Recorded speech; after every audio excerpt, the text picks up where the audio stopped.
Well, hello from the European Commission in Brussels and welcome to Talking Europe on France 24. I'm Catherine Nicholson. Now, our guest today is a man who will go down in the European history books as the last ever British Commissioner, as things stand, probably, Julian King saying. So Julian King, a former ambassador, very briefly in France as well, currently the man in charge of all things security in the European Commission. Thank you very much for being with us. Thank you for inviting me.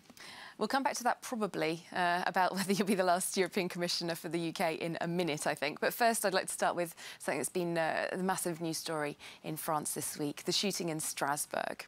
Of course, very much a security issue. The suspect, as we know, killed in a police shootout on Thursday evening. I think there's a perception in Europe people have been feeling quite a lot safer since, of course, there were 168 terrorism-related deaths in 2016. Much fewer this year. But was that perhaps a false sense of security?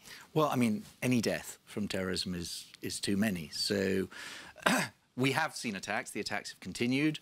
There haven't been such big organised group attacks, but there have been quite a lot of attacks by individuals, which are a problem, which we might talk about. They're linked particularly to online terrorist content, which is one of the ways that individuals get radicalised.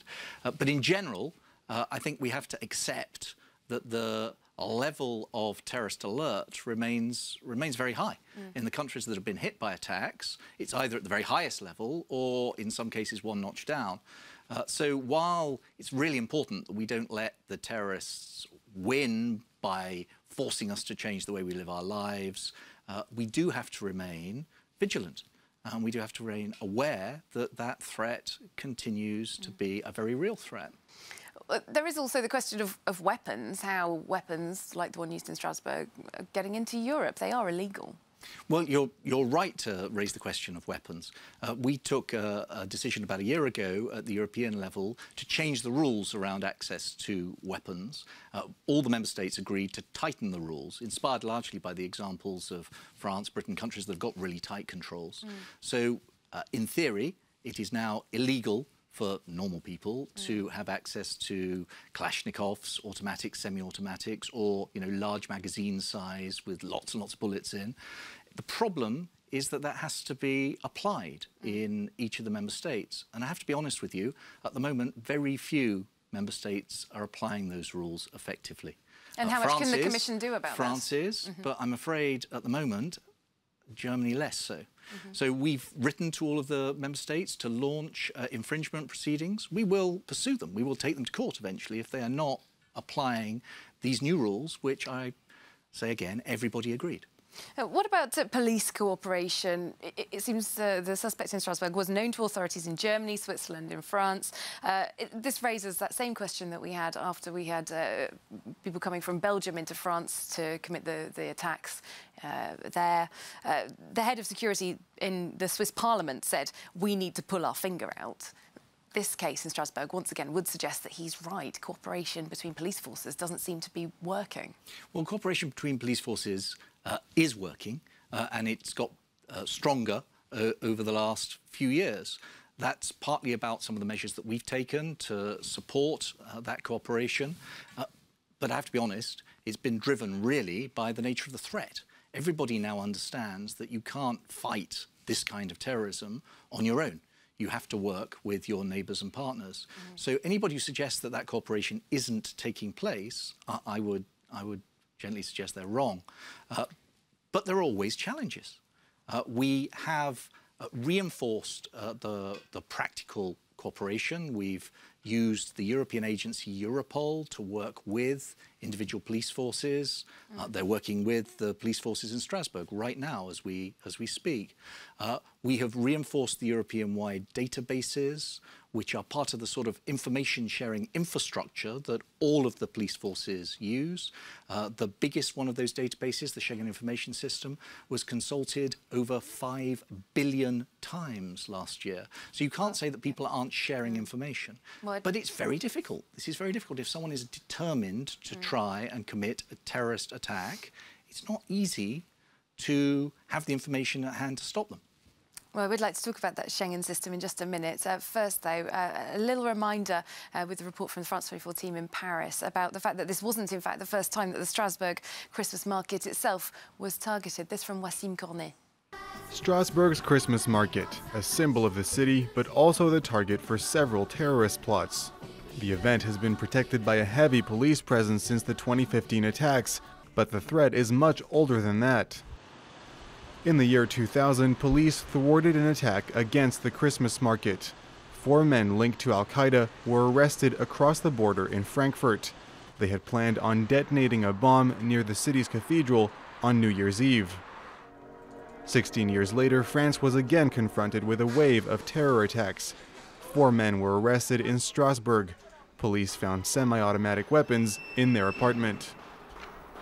An attack was planned by the Strasbourg group for December the 1st. However, at this stage, we are unable to establish the target the group had planned on attacking. So, is Strasbourg a target favored by terrorist groups? According to French intelligence, there is in fact a Strasbourg cell, and one of the perpetrators of the November 13th attacks in Paris was a former member of the cell. Last September, a man of Chechen origin was arrested at his parents' home in Strasbourg. Police believe he was planning on carrying out an attack. According to the city's mayor, 10% of people on France's Fiche S watch list live in Strasbourg and the surrounding region. Julian King, we've been talking about the Schengen system. It's partly about border check-free travel for citizens. There's also the Schengen police database, sharing of information as well. Now, at times like this, when we've got suspects seemingly crossing borders, committing attacks and crimes, we often hear that the Schengen travel zone is a risk. It's a sieve that lets people through, I think Marine Le Pen said. Could she have a point? Well, I don't recognise at all that description.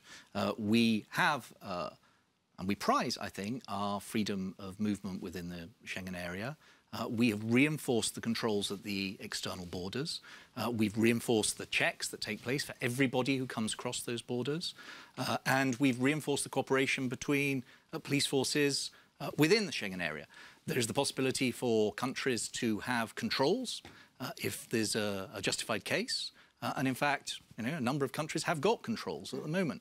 So I don't recognise Marine Le Pen's description of the Schengen area. If the challenge is, can you guarantee that there will be no terrorist attacks, then I think we have to be straightforward and say, no, we cannot guarantee there will be no terrorist attacks. What we can do is make it harder for the terrorists to carry out their attacks by limiting their access to arms, to explosives, to money, by tackling radicalisation and the means they use to recruit. When you talk about radicalisation, that's something that quite often happens online. Now, what happens online is many, many things. So we hear about radicalisation, disinformation, fake news, all sorts of things, hate speech going on as well. You recently launched an action plan on disinformation, saying the manipulation of information to interfere with public opinion has been around for centuries. In what way, what threats do you see today from what's going on online? Because it's quite nebulous, and I think that we often have grey areas of what's radicalisation, what's just people spreading fake news. So there are different sorts of harms that take place online. Our online world is very positive, but it also brings some harms. There is illegal content online, child sexual exploitation content, and we've now proposed at the European level that there should be a definition of illegal terrorist content. When it's stuff like that, you go after the content. You work with the platforms to identify and take down the content because it is illegal. It's illegal online as it is offline. At the other end of the spectrum, if you like, we have a huge problem, which I think people are more and more aware of, about so-called fake news, dis and misinformation, particularly in the political space. Now, in those cases, you don't go after the particular piece of content. You're not asking somebody, public authority or private sector, to judge whether a particular political argument or political statement is true or false, because that leads to censorship. But what you can do... There can be differences of opinion, of course. And there can also be differences of opinion. So who becomes the arbiter? So what you can do to avoid this question of who's the judge is to shine a light on the provenance of that material. You can have more transparency about the source so that people can form a judgment knowing where this stuff has come from. And that's what we've put in the code of conduct with the big social media platforms on tackling fake news. More transparency around political ads, around sponsored content, more transparency and indeed action and taking down fake accounts, tackling bots, circulating political information. OK, well, this would seem like quite a good opportunity to come to our regular fake news fact-check segment. So I'll just run our viewers through this week's Fact or Fake.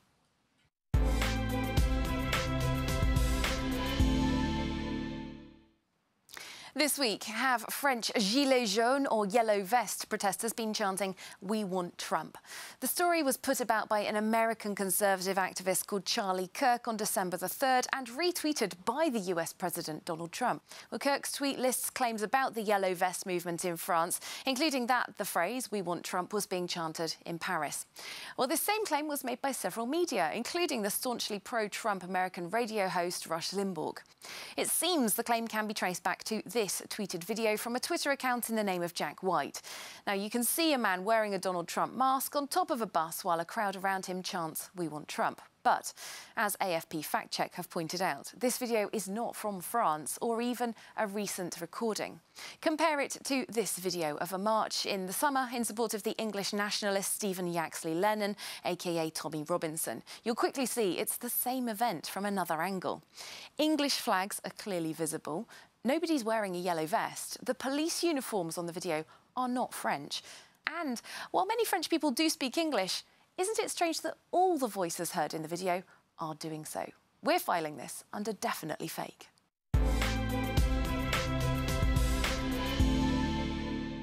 Julian King, one example of fake news there. Would you consider that kind of fake news story to be a threat? Well, it's certainly inciting reactions. And the worst cases that we see are deliberately targeted fake stories to try and sow political discontent. We've seen quite a lot of examples of that from outside of the European Union into the European Union to try and interfere with our elections or our democratic process. Feeling quite alienated from democracy at the moment. We're seeing that all around Europe. Social media has given people an outlet where they feel that they don't have a voice on traditional media, but they can on social media. People feeling very angry that they might be being told, "Oh, this is fake news, you're wrong, you're a problem." Well, again, as I think I was trying to say earlier, it's not about saying whether something is true or false, right or wrong. It is trying to be more transparent than is currently the situation about where stuff is coming from. It's actually doing what you've just done in that segment. During the Brexit vote, so this is something that President Macron in France has brought up a couple of times. He's talked about lies being disseminated by the Leave campaign. How big a factor do you believe fake news was in that campaign? Well, I've said before, because I've been asked about this before, that there is a very lively tradition of democratic debate in the UK. And we certainly saw lots of lively debate during that campaign. But there were figures printed on the sides of buses that were proved to be untrue. And there were people at the time who were saying that at the time.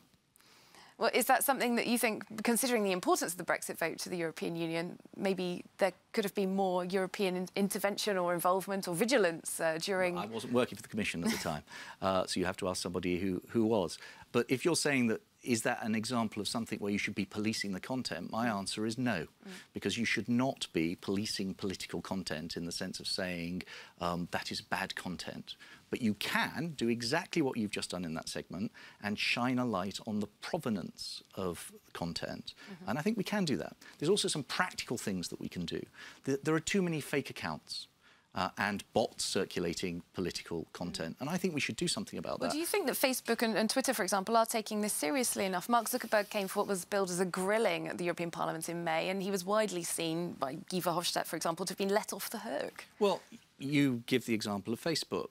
Facebook have been doing a lot of publicity recently about what they're doing on fake accounts. They are acting on new fake accounts. But we've got a stock and flow problem here. They admit that of their existing accounts, somewhere between 3 and 4% are fake. That is somewhere between 60 and 90 million accounts. I think they should do something about that. Now, just got time for a little bit of discussion about the massive news story of the week from the UK, Brexit. Now, I know that you're not involved in the negotiations yourself, but security will be an issue after the UK leaves. Do you believe that the security cooperation could be a casualty of Brexit, particularly if there's a no-deal scenario? Well, as you've just said, I don't work for the UK government and I don't speak for the Commission on this issue. That's my colleague, Michel Barnier. But I have said on a number of occasions that we need to to find a way of maintaining the closest possible cooperation on security after the UK leaves. If there's no deal, though, there's no legal guarantees. If the UK, well, nobody's aiming for no deal as far as I understand it. So in the context of a deal, the UK leaves, it is a third country, so it can't have the same relationship. But on security, we need to find an effective relationship because the kind of challenges that we've just been talking about, terrorism, cyber-enabled challenges, affect us all. So we need to find a way of working together. Is there the trust on both sides to enable that to happen? Because it would seem that frustration is certainly growing over this process. Well, both sides have said from the start of this process that on security, it should be unconditional. You should find a way of maintaining cooperation. I think security works slightly differently from the economic issues. When there's an outcome to this process, you'll need to work out a new economic relationship. That's going to be quite tough. But I think while that's going on, we should find a way of maintaining the closest possible security, because it's different. On the economic stuff, there are some winners and losers. On the security, either we all work together and we are all a bit more secure and safe, or we don't, and we all end up a little bit worse off. All right, Julian King, unfortunately, that's all we've got time for. Thank you very much for speaking to us on Talking Europe. Thank you. And we'll see you in part 2. Do stay tuned.